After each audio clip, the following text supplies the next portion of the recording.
인사드리겠습니다. 안녕하세요. 창세기 1장에 보면 하나님이 이제 천지 창조하시면서 첫째 날에 무엇을 만들지 아시죠? 네, 뭐 만들었습니까? 비를 만들었어요. 네. 너무 익숙한 듯 잘 아는 거 이게 어렵습니다. 항상. 하나님 빛을 만드셨죠. 빛이 있으라 하심에 빛이 있었고 빛이 하나님 보시기에 좋았더라 이렇게 성경에 나와요. 하나님이 빛을 보시고 좋아하셨다 이런 이제 말씀이 있는데 오늘 이제 1층에 이제 어제 오늘 해서 이렇게 도배가 끝이 나고 오늘 이제 일부 조금 남았는데 이제 조명을 이렇게 달았습니다. 조명을 달면서 그 생각을 했어요. 하나님이 세상을 이렇게 창조하실 때 그 만물을 채워 가시잖아요.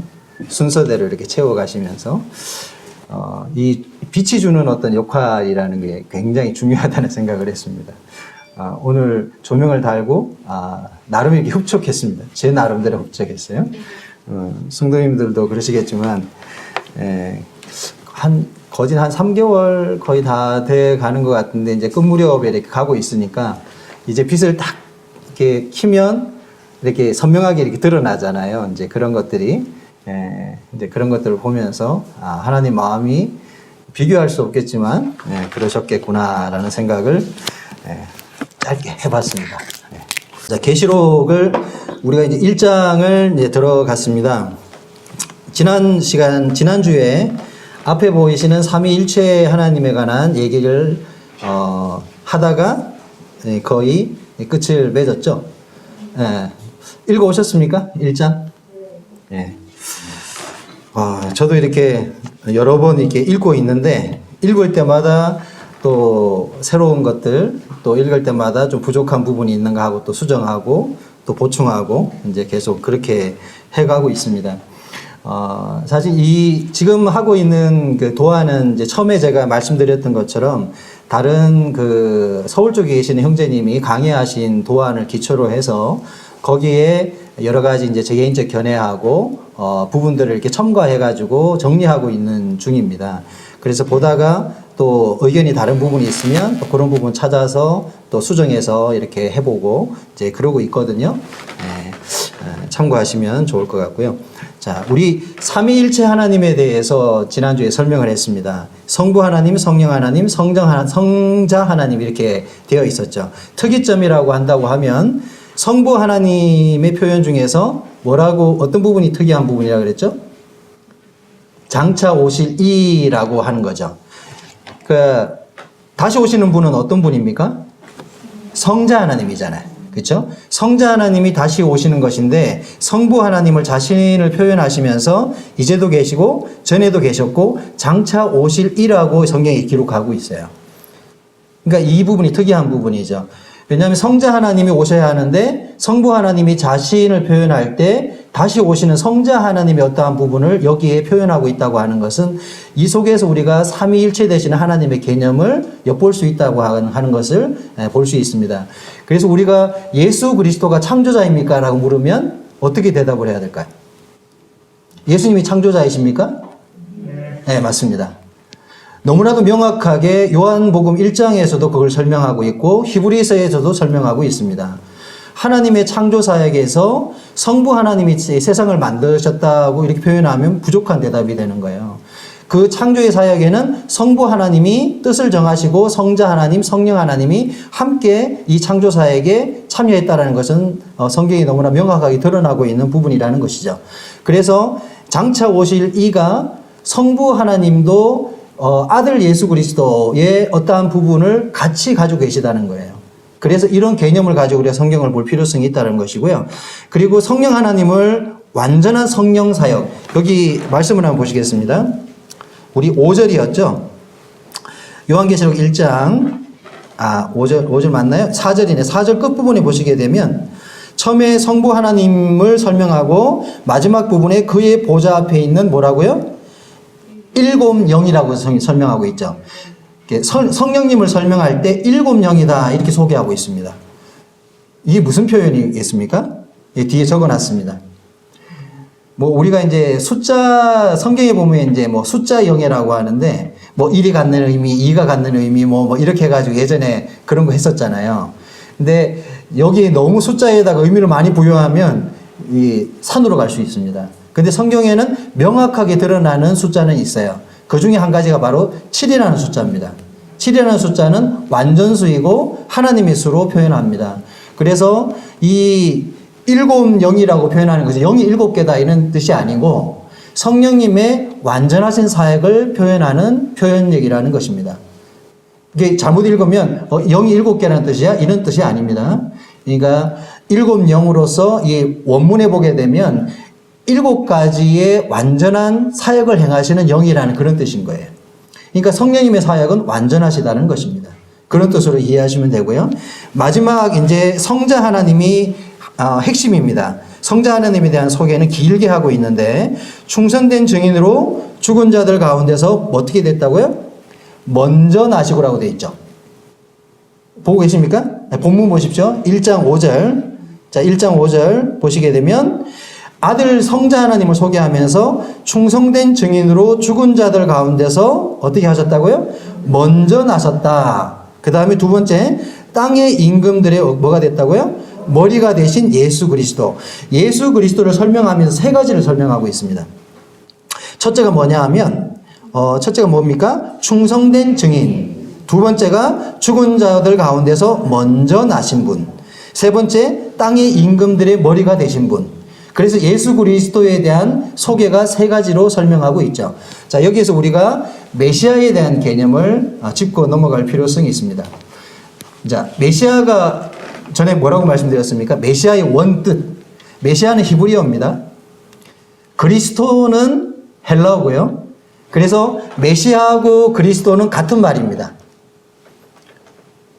이해가 되시죠? 그러니까 메시아를 헬라어로 하면 그리스토스라고 되고요. 크리스토스를 히브리어로 발음하면 메시아가 되는 겁니다. 자, 이걸 우리가 번역하면 이게 뭐가 됩니까? 우리식으로 번역을 하면 기름 부음 받은 자라는 뜻입니다. 그래서 메시아가 오겠다. 그러니까 구약에서 하나님께서 메시아를 약속했다 이렇게 표현하잖아요. 그러면 그 메시아가 뭐냐? 우리는 예수 그리스도로 알고 있지만 그 메시아라고 표현할 때 기름 부음 받은 자다 이런 뜻을 갖고 있습니다. 근데 기름 부음 받은 자가 그 안에는 세 가지를 함축해서 설명합니다. 구약에서 어떤 사람들이 기름 부음을 받습니까? 첫째, 선지자. 기름 부음 받는 부류가 세 부류가 있어요. 첫째는 선지자, 둘째는 제사장, 셋째는 왕. 자, 구약에서 이 세 사람들을 세울 때 하나님이 기름을 붓게 됩니다. 근데 이거는 각각 독립이에요. 근데 메시아, 앞으로 오시게 될 메시아는 이 세 가지의 사역을 다 가지고 오시는 분이다 이런 뜻입니다. 그래서 우리 가운데 주 예수 그리스도 이렇게 얘기하면 주는 주인 주자를 쓰는 거고 예수는 구원자라는 뜻이고 그리스도는 기름 부음 받은 자다 이런 뜻입니다. 그래서 가장 완벽하고 훌륭한 표현은 우리 예수님을 표현할 때 주 예수 그리스도 이렇게 표현하는 것이 가장 정확한 그분의 표현입니다. 우리가 예수 아니면 그리스도 또 어떨 때는 어떻게 표현합니까? 예수 그리스도 뭐 이런 표현들 쓰잖아요.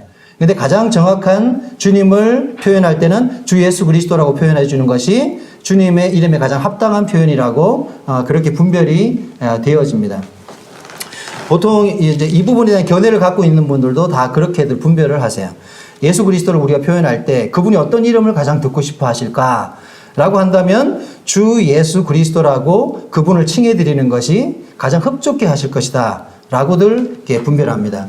그래서 예수 그리스도를 설명할 때 이 세 가지의 이름으로 소개하고 있는 것입니다. 첫째는 충성된 증인, 선지자고요. 두 번째, 먼저 나신 자, 대제사장으로도 나신 분입니다.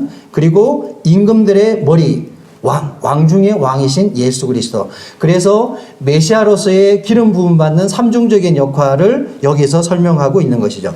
그리고 죽은 자들 가운데서 먼저 나섰다 이런 표현이 있죠. 자, 이 표현이 어떤 의미를 가지고 있습니까? 먼저 났다는 것은 또 뭐가 있다는 얘기죠? 먼저 났으면 다음에 나는 사람들이 있다는 뜻이잖아요. 그러니까 여기 의미를 담고 있는 거예요. 예수 그리스도는 죽은 자 가운데 먼저 나신 분이에요. 그러면 뒤에 나는 사람들이 있다라는 것입니다. 이것이 바로 뒤에 나오게 있는 첫째 부활에 참여하는 자들을 가리키는 겁니다. 물론 우리가 이 땅에서는 우리가 제사장적 직무를 감당하고 있잖아요. 그렇죠? 뒤에도 보면 우리를 나라와 제사장으로 삼으신 이런 표현이 나옵니다. 우리가 주님께서 우리를 제사장 삼았다 이렇게 표현하지만 나중에 첫째 부활에 참여하게 되는, 그래서 그리스도의 온전한 그 부활의 영광에 참여하는 자들이 복이 있나니 첫째 부활에 참여하는 자는 복이 있다. 그래서 이 첫째 부활에 참여하는 구약 성도와 그 다음에 신약 성도, 그 다음에 환란기 성도가 이 첫째 부활에 참여하게 됩니다. 이들은 하나님의 복을 받는 자들이다. 그래서 예수 그리스도가 죽은 자 가운데 먼저 나신 분이십니다. 그리고 우리는 그 다음에 이와 같은 주님의 살아나심에 동참하는 자들이 될 것이다 라는 것을 함축적으로 담고 있는 내용이라는 것입니다. 자, 뒤에 그러면 또 우리가 5절부터 이 부분은 문안 인사라 그랬잖아요. 그렇죠? 그래서 은혜와 평강이라는 표현이 있죠. 사도 바울이 서신서를 쓸 때 가장 초반부에 쓰는 표현이 있습니다. 너희에게 뭐가 있다고요? 은혜와 평강이 있을지어다. 왜 이렇게 인사를 할까요? 네. 자, 좀 들었던 공부하신 분들은 알 수 있는데 이 은혜는 헬라식 인사입니다. 그러니까 그 당시 헬라 제국이잖아요. 그러니까 이방인들의 인사법이에요. 그러니까 이걸 헬라어로 표현하면 카리조라고 그럽니다. 카리조. 명사로는 카리스인데, 그러니까 우리가 이제 사람들 만나면 어떻게 인사합니까? 한국 사람들은 밥 드셨어요? 네? 안녕하세요. 보통 이제 안녕하세요 아니면 옛날 분들은 식사하셨어요. 이게 이제 우리가 하는 인사잖아요. 그렇죠? 그러니까 그 당시에 그리스 사람들, 헬라 제국 사람들은 만나면 하는 인사가 있는데 그게 뭐냐면 카리스 이렇게 하는 거예요. 지금도 그리스 사람들의 인사법이 카리스입니다. 이해되시죠? 미국 사람들 만나면 뭐라고 얘기합니까? 헬로, 뭐 굿모닝 뭐 이런 표현들 쓰죠. 가장 대표적인 표현이 카리스. 뒤에 보면 평강은 뭘까요? 그러면 평강은 샬롬입니다. 많이 들어보셨죠? 샬롬은 히브리인들이 하는 인사법이죠. 히브리 사람들은 만나면 샬롬합니다. 제가 이제 스페인어 공부를 했었는데 스페인어권인 사람들은 한마디로 딱 퉁쳐요. 만나면 올라 하면 끝납니다. 들어보셨죠? 올라. 이게 이제 반갑습니다. 올라로 다 통과해요. 모든 스페인권에 가면 한마디 하면 다 올라 하면 다 이제 좋아해 줍니다. 이게 이제 그 나라 그 언어의 인사법이에요. 그래서 히브리인들은 샬롬 하면은 다 퉁쳐서 인사해요. 그리고 그 당시 헬라 사람들한테는 카리스 하면은 다 인사한 거예요. 그래서 사도 바울은 이방인의 사도잖아요. 그러면서 유대인이었습니다. 그래서 사도 바울을 이방인의 사도이며 그리고 유대인의 사도입니다. 유대인이면서 이방인에게 복음을 전하도록 하나님이 특별히 세운 사람이죠. 그래서 사도 바울이 쓴 서신의 대상들은 유대인들과 이방인들, 또 유대인 중에 거듭난 사람들, 이방인들 중에 교회에 들어온 사람들 막 섞여 있어요. 그래서 그들을 향해서 동일하게 은혜와 평강으로 인사하는 것입니다. 이해가 되십니까? 네, 그래서 카리스, 샬롬 이렇게 항상 붙여서 서신서 앞에 쓰고 있습니다. 여기서도 사도 요한은 어떻게 표현합니까? 은혜와 평강이 너희에게 있을지라다. 이 말은 이 아시아의 7교회의 구성원들이 어떻다는 얘기입니까? 아시아 7교회가 지금으로 말하면 어떤 지역이죠? 터키입니다. 터키. 소아시아라고 하잖아요, 우리가. 그렇죠? 다시 볼까요? 우리가 앞에서 봤었죠, 지도. 자, 에서보드 사빌라 이렇게 했습니다. 꽃갈코 모양으로 이렇게 되어 있다고 했는데 지금 보이는 요 지역이 지금의 터키입니다. 터키. 자, 여기서 네아폴리 위로 보는 건너가게 되면 이제 거기가 유럽으로 넘어가는 데입니다.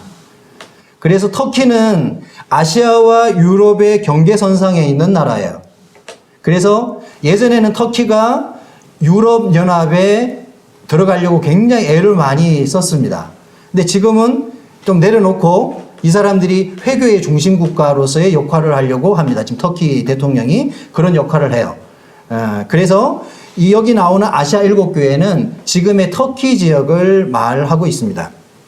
그래서 이 사도 바울이 복음을 전했던 그 대상 지역, 그러니까 아시아 일곱 교회의 구성원들은 유대인이 아닌, 유대인들은 그 디아스포라라고 해가지고 그들이 이제 BC 몇 년도입니까? 이제 나라가 멸망하고 남유다가 멸망하고 북이스라엘이 멸망하면서 막 흩어졌잖아요. 그 사람들을 디아스포라라고 얘기합니다. 그 사람들이 유럽 각 전역에 다 퍼져 있었어요. 그래서 사도 바울이 1차, 2차, 3차 이렇게 복음을 전하러 갔을 때 모든 유대인들은 가는 지역마다 회당을 짓고 살고 있었습니다. 그래서 1차적으로 사도 바울의 복음의 타겟은 누구였습니까? 유대인입니다. 이방인이 아니었어요. 그래서 우리가 사도행전 읽어보면 가장 먼저 뭘 찾아갑니까? 회당을 찾아가잖아요. 그래서 유대인은 회당 문화거든요. 회당은 그들이 나라가 멸망하고 그들이 이제 바벨론 제국에 끌려가게 되면서 그때부터 그들이 만든 게 뭐냐면 회당을 만들었어요. 회당은 성전이 파괴됐기 때문에 그들이 모여서 어떤 공동체를 이루고자 했거든요. 그래서 10명만 모이면 회당을 짓습니다. 유대인의 법칙입니다. 그들은 유대인 10명이 있으면 회당 하나를 지어요. 그래서 어느 지역을 가든 그들은 회당을 짓습니다.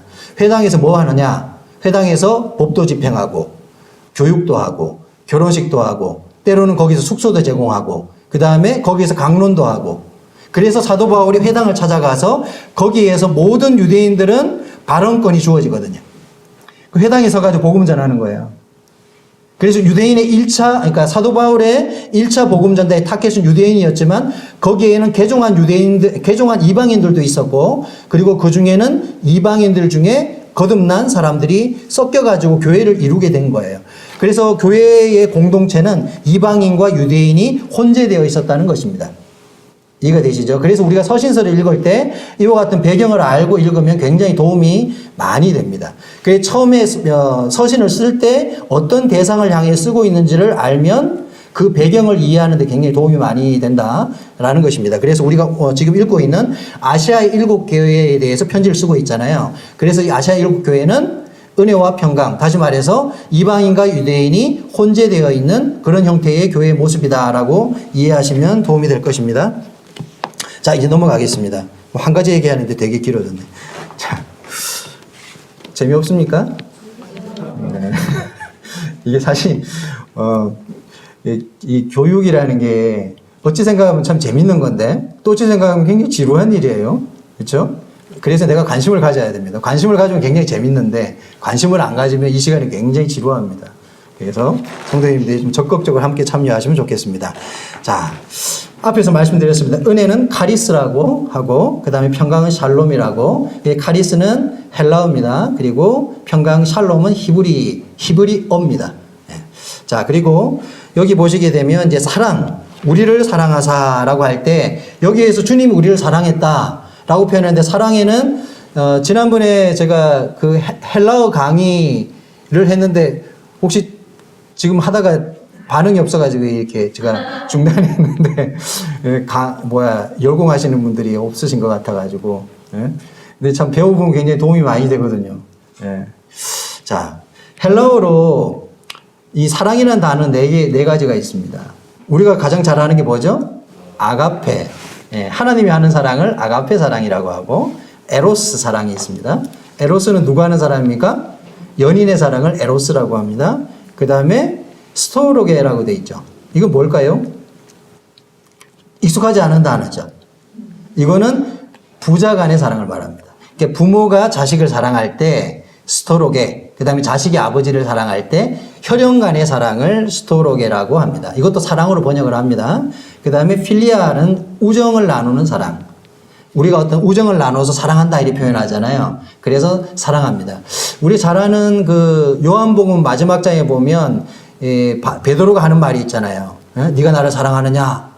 이런 물으시는 장면이 있죠. 거기에 보면 뭐 혹자들은 예전에 이제 분별을 그렇게 했어요. 주님이 어떨 때는 필리아로 묻고 어떨 때는 아가페로 묻고 이렇게 물으셨거든요. 그러니까 거기에 어떤 영적인 의미가 있을 것이다 라고 이렇게 많이 이렇게 강의도 하고 이제 그런 적이 있었습니다. 근데 요즘에 와가지고는 이제 그걸 어떻게들 이렇게 보느냐 하면 그것은 그 당시에 이렇게 우리가 사랑이라는 표현을 쓸 때 어떤 의미를 가지고 쓸 수도 있지만 이것을 혼재해서 썼다고 합니다.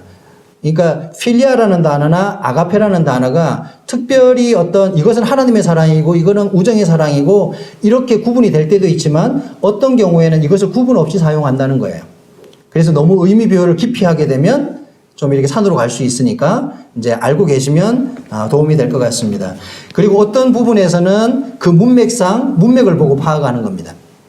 자, 사랑이라고 번역이 되어 있을 때 그 사랑은 앞뒤 문맥을 보고 전체적인 맥락에서 이것이 부모의 사랑인지 그다음에 하나님의 사랑인지 아니면 연인 간의 사랑인지 뭐 아가서 이런 거는 확실하게 드러나잖아요.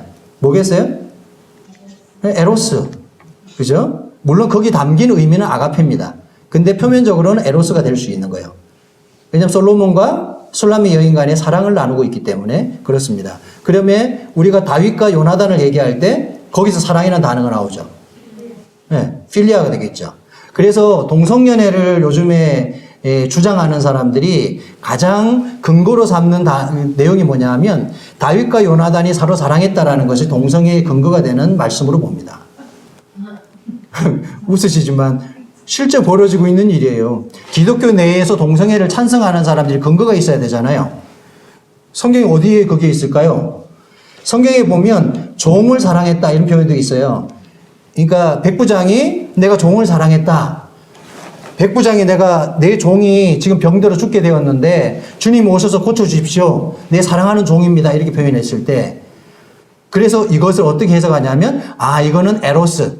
그러니까 동성연애자였다. 이렇게 해석을 해요. 백부장이 종과의 동성연애였다는 거예요. 그 다음에 다윗과 요나단이 어떻게 해요? 동성연애자라는 겁니다. 말도 안 되는 것 같죠? 근데 실제로 기독교 내에서 이것은 아주 확실한 어떤 근거로 삼는 말씀들이에요. 알고 계시면 이것도 도움이 되는 부분입니다. 우리가 생각할 때는 상식적으로 안 맞는 것 같은데 그 사람들이 이렇게 이용한다는 거예요.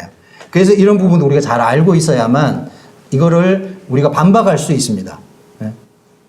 안 맞다는 법은 없잖아요. 요즘 동성연애가 굉장히 많습니다. 생각보다. 가까이에 아마 있을 수도 있어요. 저는 멀다고 생각했는데 생각보다 많더라고요. 동성연애자들이. 자, 이렇게 사랑은 네 가지로 구분합니다. 그리고 말씀을 보겠습니다. 5절 후반부에 보시게 되면 그의 피로 우리를 죄에서 어떻게 됐다고요? 말씀을 보십시오. 그의 피로 우리를 죄에서 해방하시고라고 돼 있죠.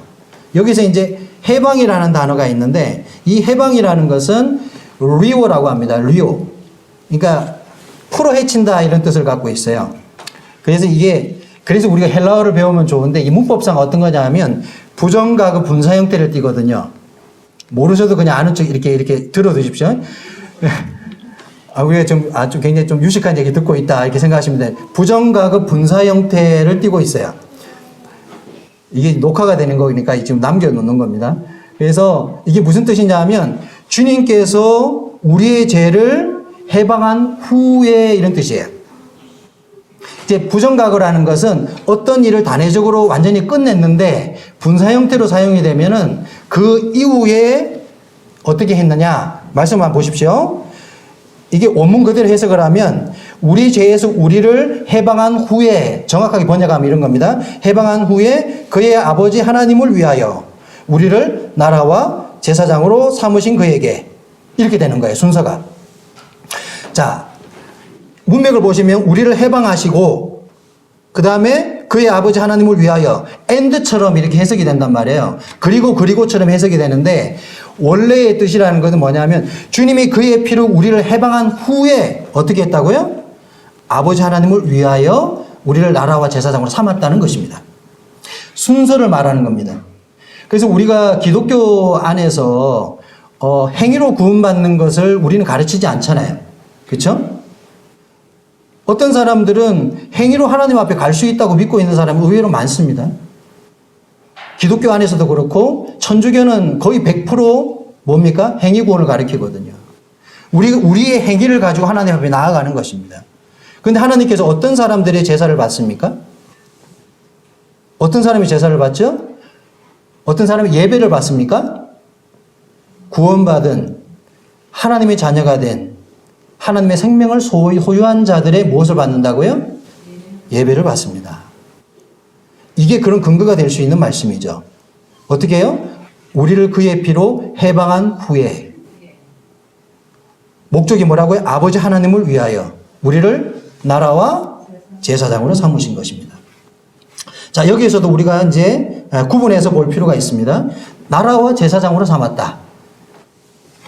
자, 우리가 마태복음에는 하나님의 나라라는 표현을 많이 쓰죠. 번역에는 천국입니다. 천국. 자, 천국을 우리가 어떻게 구분합니까? 영어로 하면 천국이 뭡니까? 천국, 영어로 heaven. 이렇게 하자면 천국 heaven이잖아요. 그렇죠? 근데 마태복음에 나오는 천국은 한자로 하면은 하늘천 뭐라고요? 나라국자 씁니다. 그래서 원문상에는 하나님의 왕국입니다. 마태복음에 나오는 천국은 우리가 생각하는 어떤 그 지상의 천국을 말하는 게 아니에요. 지상 왕국의 어떤 천국을 암시적으로 얘기하는데 거기서 말하는 것은 통치 왕국을 얘기하는 겁니다. 우리가 이제 한자를 번역해 와서 번역을 하다 보니까 다 그냥 천국, 하나님의 나라 이렇게 번역이 되어 있는데 원래의 뜻은 하나님이 다스리는 왕국이란 뜻이에요. 그래서 여기서 보면 나라라고 표현할 때 이 나라는 뭐냐면 하나님의 왕국을 가리킵니다. 구약의 이스라엘 백성들에게 약속했던 그 완전한 나라, 하나님이 주 예수 그리스도가 통치하시는 그 완전한 지상 왕국을 설명하고 있는 나라입니다. 그래서 나라를 이루는 세 가지 요소가 있죠. 나라가 되려면 세 가지 요소가 필요합니다. 첫째는 무엇입니까?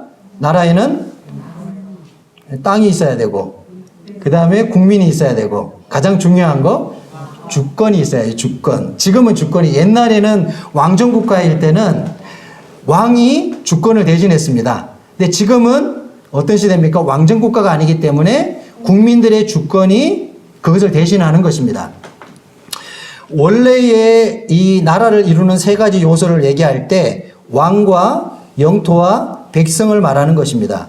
그래서 이 하나님의 나라에서 왕은 누구입니까? 우리 주 예수 그리스도, 왕 중에 왕 대신 예수 그리스도. 그 다음에 땅은 어딜까요? 땅이 있습니까? 여러분, 하나님 나라 땅이 어디 있습니까, 지금? 네? 이스라엘은 땅이 있잖아요. 유대인들은 태생적으로 자기가 태어날 때 어떤 지파로 태어나면 자기 지파의 땅이 딱 정해져 있어요. 그렇죠? 분깃이라고 하죠. 그래서 그것은 팔 수도 없고 다시 50년이 되면, 희년이 되면 다 자기 땅, 그러니까 아무리 큰 빚을 져도 50년이 되면 다 돌려줘야 돼요. 이게 유대인의 법입니다. 하나님이 정하신 그 사람의 땅이기 때문에 그래요. 근데 자, 하나님의 나라의 지금의 땅은 어디입니까? 나중에 천년왕국이 되면 땅은 정확하게 드러납니다. 그렇죠? 이 지상에 주님이 다스리는 왕국이 정해져요. 그래 땅이 정해져 있는데 지금은 과도기적인 왕국이라고 하거든요. 그래서 지금 땅이 어딜까요? 그냥 대충 찍어도 되는데 지금 믿는 사람들이 거하는 그 영역을 우리가 하나님의 나라의 땅이라고 해요. 예? 그래서 우리가 에클레시아라고 얘기할 때 이제 에클레시아 교회잖아요. 번역하면 에클레시아가 밖으로 불러낸 무리거든요. 그렇죠? 에크가 밖으로란 뜻입니다. 에클레시아, 밖으로 불러낸 어떤 무리들의 영역을 지금은 땅으로 보는 겁니다. 한시적 영역이에요. 그리고 백성은 거듭난 성도들이 되겠죠. 그렇죠? 근데 천년왕국이 되면 정확하게 가시적인 땅이 드러난다는 것입니다. 근데 우리는 들어갈까요? 안 들어갈까요? 이 천년왕국에. 어떻게 들어갈까요? 자, 이게 지금 우리 앞에서 지금 계속 배워왔는데 내가 정확하게 설명하지 못하면 정확하게 아는 것이 아니다. 헷갈려요. 아는 것 같은데 뭘 설명하려고 하면 막 헷갈립니다. 우리는 천년왕국에 들어가는 게 아니라 천년왕국에 통치하러 가는 거예요. 다른 겁니다. 환란기 성도들이 통과해가지고 들어가는 것이 육체로 들어가서 들어가는 게 천연왕국이고, 우리는 휴거가, 그러니까 7년 환란이 있기 전에 어떻게 돼요? 휴거되어 가지고 공중에서 에피시나 고개, 그죠? 공중 재림해서 거기에서 우리가 부활해 가지고 주님과 만나 가지고 지상 그 천상에서 뭘 합니까? 네, 혼인 잔치를 하고 주님과 함께 천년왕국의 통치자로 오는 것입니다. 부활된 몸으로. 그렇죠? 들어가는 건 맞지만 여기에 거하는 게 아니란 말이에요. 왔다 갔다 합니다. 왔다 갔다 해요. 부활된 몸이기 때문에. 근데 그 천년왕국에 들어가는 주 백성들은 육체로 들어가는 사람들이에요. 우리처럼 부활해서 들어가는 게 아니고 살아서 육체로 들어간다 이 말이에요. 이 개념이 정확하게 서야 됩니다. 그래서 천년왕국은 가시적인 왕국이에요. 이상한 몸이 아니고 살아서 들어가는 이 땅에서의 새로운 왕국이라는 뜻입니다. 그래서 우리는 다른 역할로 들어간다는 것이죠. 천년왕국이 백성이 되는 것이 아닙니다. 우리는요. 자, 나라에 대한 개념을 설명하고 있습니다. 나중에 우리가 마태복음을 이제 공부하거나 언급할 일이 있을 때 이 부분에 대해서는 좀 더 구체적으로 그때 가서 좀 다뤄보도록 하겠습니다. 자, 그 다음에 하나님이 우리를 뭘 삼았다고요? 나라. 다시 말해서 이 나라의 주된 백성으로 삼았고, 그 다음에 뭘 삼았죠? 우리를 제사장으로 삼았습니다. 무슨 차이일까요? 여기 적어놨습니다. 나라라고 하는 것은 신분을 말해요. 우리가 그 나라의 백성이 되었습니다. 이런 뜻입니다. 그 다음에 제사장은 무슨 일을 하는 사람입니까? 제사하는 사람이잖아요. 그죠? 거듭난 사람들이 어떤 삶을 사는지를 드러내는 내용입니다. 하나님이 우리를 피로 사서 해방하시고 아버지 하나님을 위하여 두 가지 목적으로 불렀는데, 첫째는 우리를 그 나라의 백성으로 삼았고, 두 번째는 제사장의 역할로 삼았다는 거예요.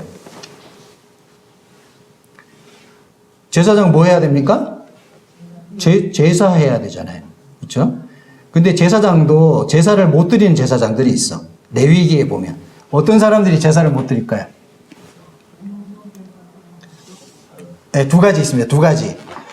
레위기에 보면 태생적으로 레위는 제사장, 이렇게 레위 지파 중에서 제사장으로 나는데 아론의 후손 중에 제사장이 되잖아요. 그렇죠? 근데 제사장은 다 제사를 드릴 수 있는데 제사를 못 드리는 두 부류가 나와요. 첫째는 날 때부터 좀 모자란 거 있잖아요. 팔병신, 병신. 좀 부족하면 제사를, 그러니까 공식적인 업무에 배제됩니다. 그 다음에 두 번째는 문둥병 걸리거나 피부병 걸리거나 어떤 시체를 만져가 부정하게 되었을 때 한시적으로 제사를 못 드리게 합니다. 기능적으로 문제가 있을 때 제사의 역할을 못하고, 둘째, 어떤 부정적인 죄와 관련되어 있는 어떤 것을 접했을 때 제사를 못 드리도록 막아버립니다. 자, 그러면 이 두 부류의 사람은 제사를 나중에 드릴 수 있을까요, 없을까요? 한 사람은 드릴 수 있고 한 사람은 못 드려요. 태생적으로 고자가 됐거나 태생적으로 뭔가 눈 하날이 없거나 날 때부터 기능적으로 문제가 있는 사람은 제사장이면서도 제사에 참여시키지 않습니다. 하지만 성전에서 먹는 떡은 함께 나눠 먹을 수 있어요. 이게 이제 권리와 의무라는 건데, 권리는 누릴 수 있어. 제사장으로서의 권리. 근데 의무는 행할 수 없다 이 말이에요. 무슨 차이인지 이해가 되시죠? 네. 성도들이 우리가 교회 안에서 주님을 섬기는 어떤 모습들을 보게 되면 모든 사람들이 다 주님 앞에 어떤 쓰임을 받거나 은사를 다 활용하는 게 아니죠. 그렇죠? 우리는 거듭나는 순간 모든 사람은 하나님을 섬길 수 있는 어떤 자격이 있어요? 자격이 주어집니다. 모든 사람에게. 왜? 성도니까. 제사장이니까. 근데 제사장으로서 역할을 못하는 두 부류가 있다는 거예요. 첫째는 기능적으로 문제가 있을 때 공적인 업무에서 배제시킨다. 둘째, 그가 시체를 만졌거나 부정하게 되었거나 아니면 문둥병이 걸리거나 피부병이 걸렸을 때, 이것은 죄를 상징하는 겁니다. 뭔가 죄가 나한테 유입되었을 때 한시적으로 그 사람은 공적인 업무에서 배제시킨다. 이것이 율법에서 가리키는 제사장의 한시적 제한입니다. 우리한테도 통용이 되죠? 그렇죠? 성도들에게 똑같이 통용이 되는 겁니다. 우리가 이제 서신서 읽어보게 되면 그런 부분들을 잘 다루고 있습니다. 자, 이렇듯 하나님이 우리를 나라와 제사장으로 삼았다. 정확하게 이해가 되시죠? 예. 자, 이제 다시 설명하게 되면, 첫째, 우리를 우리 해에서 해방한 후에, 번역할 때 이렇게 적어 놓으시면 좋습니다. 해방한 후에, 그의 아버지 하나님을 위하여 목적을 명시하고 있고, 그 다음에 우리를 명확하게 나라와 제사장으로 삼았다고 하는 것을 나누어서 설명하고 있습니다. 벌써 33분이네. 이 시간이 너무 잘 가네요. 야. 다 아시는 내용인데 우리가 이렇게 성경적 근거를 가지고 팩트를 딱 짚어가면 이 중요한 거예요. 그냥 우리가 막연하게 어떤 걸 아는 것과 근거를 가지고 섬기는 것은 다른 것입니다. 어떤 차이가 있냐? 그 근거는 하나님 말씀에 있는 거기 때문에 모든 권위가 하나님의 말씀으로부터 나온다. 지난 시간에 그랬잖아요. 순복음교회 사람들은 성경의 권위를 후차순위에 둔다고 말씀드렸죠. 체험주의를 하는 사람들은. 근데 우리는 성경을 완전하게 그 권위를 인정합니다. 왜? 하나님의 말씀이 여기에 다 연감되어져 있기 때문에. 말씀이 그렇기 때문에 우리는 그 말씀을 쫓아간다라는 것이 브래들린의 정체성이고 우리가 자랑하는 가장 고귀한 어떤 신앙의 자부심입니다. 근데 어떤 사람들이 그래요. 제가 참 충격을 먹은 적이 있는데 어떤 형제라고 하는 사람하고 교제를 하는데 성경은 그렇지만 이렇게 얘기해요. 성경은 그렇지만 나는 그렇게 생각 안 한다 이렇게 얘기해요. 어떻습니까? 이 말이? 맞습니까? 그 말이 틀린 거죠. 모든 교회가 그렇게 말한다 할지라도 적어도 브래들린이라고 하는 소속되어 있는 우리의 정체성은 그렇지 않잖아요. 우리는 하나님의 말씀의 절대성을 인정합니다. 왜? 그 말씀을 통해서 우리는 구원받았잖아요. 그리고 그 말씀이 우리의 생을 이끌어가고 그 말씀 때문에 우리가 살아가고 그 말씀의 약속 때문에 주님이 다시 오심을 기다리는 거거든요. 만약에 말씀에 0.0001%의 오류라도 있다면 그 말씀은 하나님의 말씀이 될 수 없다는 것입니다. 하나님은 완전하시고 말씀에는 오류가 없다는 것입니다. 그래서 그 말씀의 권위를 우리는 인정하고 있습니다. 그런데 말씀은 그렇지만 이렇게 얘기하는 순간 뭐가 되는 겁니까? 우리는 더 이상 자부심도 무엇도 없게 되는 거예요. 내가 아무리 잘못 분별하고 틀렸다 할지라도 성경이 그것을 말하고 성경이 그렇게 분별되어지고 확신되어진다면 그 말씀 앞에 어떻게 해야 됩니까? 아멘하고 숙일 수 있어야 돼요. 당장 순종이 안 되더라도 그 말씀을 우리가 동의하고 그 앞에 주님 내가 순종하지 않는 것에 대해서 회개합니다. 순종할 수 있도록 제 마음을 도와주십시오. 이게 바른 자세 아닙니까? 제가 생각하는 브래들린의 정체성은 그렇거든요. 네. 아닌가요? 자, 그 다음에 7절 말씀 보시면요. 7절 말씀을 보시게 되면 볼지어다 그가 구름을 타고 오시리라. 각 사람의 눈이 그를 보겠고 그를 찌른 자들도 볼 것이요. 땅에 있는 모든 족속이 그로 말미암아 애국하리니 그러하리라. 아멘. 자, 이 장면 한번 잘 보십시오. 이 장면이 앞으로 연출되어지게 될 환란 시대 때의 어떠한 중요한 상황을 설명하고 있습니다. 어떤 사람들이 주님을 본다고요? 각 사람의 눈이 다시 오시는 주님을 볼 것이다. 그를 찌른 자들도 볼 것이고 땅에 있는 모든 족속들이 가시적으로 주님을 보게 될 것이다 라고 설명하고 있습니다. 이것이 바로 주님이 두 가지 형태로 오신다 그랬잖아요. 첫째는 공중 재림으로 오시는 것이고 그 다음에 지상 재림으로 오십니다. 공중 재림으로 오실 때는 지상에 있는 교회를 휴거해서 갑니다. 이것을 에피시나 고개라고 설명드렸습니다. 그 다음에 뒤에 나오는 지상 강림, 주님이 이 땅에 있는 각 족속을 심판하러 오시는 그 어미하신 주님으로 오실 때는 파루시아의 강림이라고 설명을 드렸습니다. 기억하시죠? 네. 그냥 몰라도 그렇구나 이렇게 하시면 됩니다. 자, 우리 말씀을 한 번 찾고 넘어가겠습니다. 데살로니가 전서 5장입니다. 살전 5장.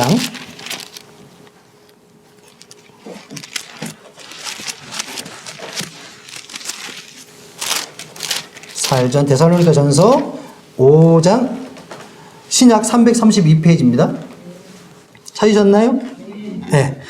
시간이 없으니까 빠른 속도로 한번 제가 읽어보겠습니다. 5장 1절 눈으로 한번 따라 읽어보세요. 신약 332페이지 데살로니가 5장 형제들아 때와 시기에 관하여 너희에게 쓸 것이 없음은 주의 날이 밤에 도둑같이 이룰 줄을 너희 자신이 자세히 알기 때문이라. 그들이 평안하다 안전하다 할 그때에 임신한 여자에게 해산의 고통이 이름과 같이 멸망이 갑자기 그들에게 이르리니 결코 피하지 못하리라. 형제들아 너희는 어둠에 있지 아니하매 그날이 도둑같이 너희에게 임하지 못하리니. 자, 여기에서 1절에서 3절까지에는 어떤 날을 설명합니까? 주의 날을 설명하죠.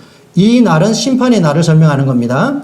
그 다음에 4절에서 형제들아 너희는 이 어둠에 있지 않기 때문에 어떻게 한다고요? 그날이 도둑같이 너희에게 임하지는 않는다. 이렇게 설명하죠. 자, 4절 16절 보십시오. 4절 16절 4장 16절 주께서 호령과 천사장의 소리와 하나님의 나팔 소리를 치니 하늘로부터 강림하시리니 그리스도 안에서 죽은 자들이 먼저 일어나고 우리 살아남은 자들도 어떻게 돼? 그들과 함께 구름 속으로 끌어올려 하루파조. 이게 이제 원어로 하루파조합니다. 확 끌어올린다 이런 뜻입니다. 끌어올려 공중에서 주를 영접하게 하시리니 그래야 우리가 항상 주와 함께 있으리라. 해놓고 5장이 시작이 되는 거예요. 구분이 되시죠? 자, 주의 강림, 1차로 오시는 주의 강림은 공중에서 주님이 오셔서 교회를 휴거해 가는 그 장면을 설명하고 있고 5장 뒤에서 나오는 것은 주의 날, 지상 강림, 파루시아를 설명하는 겁니다. 구분이 되시죠? 네. 자, 다시 본문으로 와서 자, 앞에 차트를 보십시오. 스가랴서 12장 10절 말씀을 보시게 되면 내가 다윗의 집과 예루살렘 주민에게 은총과 강구하는 심령을 부어주리니 그들이 그 찌른 바 그를 바라보고 그를 위하여 애통하기를 독자를 위하여 애통하듯 하며 그를 위하여 통곡하기를 장자를 위하여 통곡하듯 하리로다. 주님이 지상에 강림하시게 될 때 주님을 거절했던 이스라엘 백성들과 주님을 거절했던 사람들이 보이게 될 반응을 여기에서 적어 놓고 있습니다. 초라하게 오셨던 초림으로 오셨던 예수 그리스도가 다시 이제 재림, 2차 형태의 재림, 첫 번째 말고 두 번째로 지상 강림으로 지상 재림으로 오실 때의 주님을 맞이했을 때는 어떤 모습으로 대한다고요? 통곡하고 애통하고 두려움으로 그분을 맞게 된다는 것입니다. 자, 이것이 교회를 향해서 하는 말은 아니죠. 그렇죠? 우리는 주님을 기쁨으로, 즐거움으로, 환희로 주님을 맞게 될 것입니다. 하지만 주님을 거절한 자들, 그러한 사람들은 주님이 엄하게 오실 때 이와 같은 두려움으로 주님을 맞게 될 것입니다. 성경은 이렇게 구분해서 예언하고 있고 설명하고 있습니다.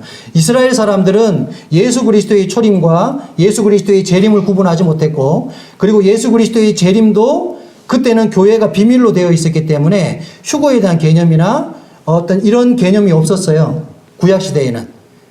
그죠? 그래서 재림이 2차 주님이 재림하는 것은 두 가지 형태로 이루어진다.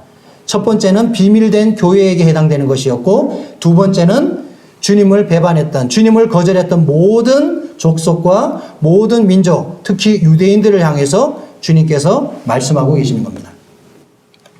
자, 이해가 되시죠? 자, 요것만 하고 끝내야 되겠네요. 오늘 1장을 다 끝내려고 그랬는데. 1년 넘어가도 되겠죠? 이게 이제 계시록 하면서 다른 부분도 찾아서 이렇게 하기 때문에, 꼭 계시록만 하는 거 아니니까. 자, 앞에서 말씀드린 성경적으로 본 인류 역사를 우리 앞에서 공부했던 겁니다. 여기에서 두 가지. 우리가 어떤 시점, 현 시점에 있는 사람 보이시죠? 예, 우리가 현 시점 여기 서 있는데 앞에 보시게 되면 대환란이 있습니다. 그렇죠? 7년 대환란이 있는데 대환란이 있기 직전 휴거가 되는데 바로 공중재림이 일어나게 됩니다. 아까 전에 제가 하루파조라고 이렇게 있죠? 휴거라는 단어는 성경에 안 나옵니다. 휴거는 성경에 없어요. 어떤 단어만 있습니까? 끌어올려라는 단어가 있어요. 그래서 이거를 우리가 휴거라고 한자로 쓰고 있는 겁니다. 그래서 사람들이 우리는 휴거를 믿어 이렇게 하는, 성경에 휴거가 어디 있어 이렇게 하면 난감해지는 거예요. 휴거는 풀어서 해석해 놓은 거예요. 한자식으로 휴거입니다. 예? 그래서 이것은 하루파조라고 이렇게 표현해요. 끌어올린다, 잡아당긴다 이런 뜻을 갖고 있습니다. 그래서 주님이 오실 때 공중에서 어떻게 해요? 지상에 있는 교회, 거듭난 성도들을 어떻게 합니까? 잡아서 순식간에 끌어올린다 이거예요. 잡아당긴다 이 말이에요. 이것이 바로 에피시나 고게. 에피시나 고게는 강림이라는 뜻이 강림. 주님이 공중에 오시는 강림을 에피시나 고게라고 하고 지상 강림을 파루시아라고 한다. 네. 앞에서 다 했던 내용인데 또 이렇게 재차 확인시켜 드립니다. 자, 이것이 바로 7절에 나오는 내용의 설명이었습니다. 자, 우리가 많이 쓰는 알파와 오메가입니다. 나는 알파와 오메가라. 어디 가면은 막 적혀 있죠. 예? 이게 무슨 뜻입니까? 알파와 오메가. 첫째 뜻은 시작과 끝이라는 뜻입니다. 근데 이 원래의 뜻은 뭐냐면 주님이 나는 알파와 오메가다 이렇게 할 때 이게 헬라어의 알파벳 첫 글자와 마지막 글자잖아요. 알파, 베타, 감마 우리 이거 있잖아요. 그거 할 때 알파가 알파벳의 시작 A, 영어로 하면 A입니다. 그리고 마지막 끝자가 오메가입니다. 24개의 자음 모음으로 되어 있는데 알파와 오메가라고 할 때 주님은 말씀을 시작하는 분과 말씀을 종결한다는 뜻이에요. 언어의 시작과 끝을 얘기하는 거거든요. 그래서 계시록을 얘기할 때 내가 알파와 오메가다 이렇게 소개하는 것은 주님은 말씀을 내신 분이고 말씀을 종결하시고 이루시는 분이라는 뜻입니다. 예수 그리스도가 예언되셨잖아요. 구약시대의 주님이 자신을 드러내셨고 많은 것을 밝히 말씀하셨습니다. 그리고 마지막 요한계시록에서 주님은 역사를 마감하시고 종결 짓습니다. 다시 말해서 주님은 말씀을 내시는 분이고 그리고 그 말씀을 거두시고 종결하시는 분이다. 이런 뜻을 갖고 있는 거예요. 그래서 나는 알파와 오메가다 얘기할 때는 그런 뜻으로 해석하는 게 더 정확한 해석이 될 수 있습니다. 그냥 나는 알파와 오메가다 이러면 멋있는 게 아니고 그 의미 속에는 이런 의미를 담고 있다라고 생각하시면 좋을 것 같습니다. 그 밑에 있는 내용은 지난 시간에 했기 때문에 넘어가겠습니다. 자, 주님을 설명할 때 삼위 하나님이 함께 일하시고 어떨 때는 성부 하나님의 표현을 성자 하나님에게 쓰고 그리고 성자 하나님의 표현을 어떨 때는 성부 하나님에게 쓴다라는 것을 이해하시고 성경을 보시면 조금 덜 헷갈릴 것이다 이렇게 생각이 들어집니다. 여기까지만 하고 줄이도록 하겠습니다. 감사합니다.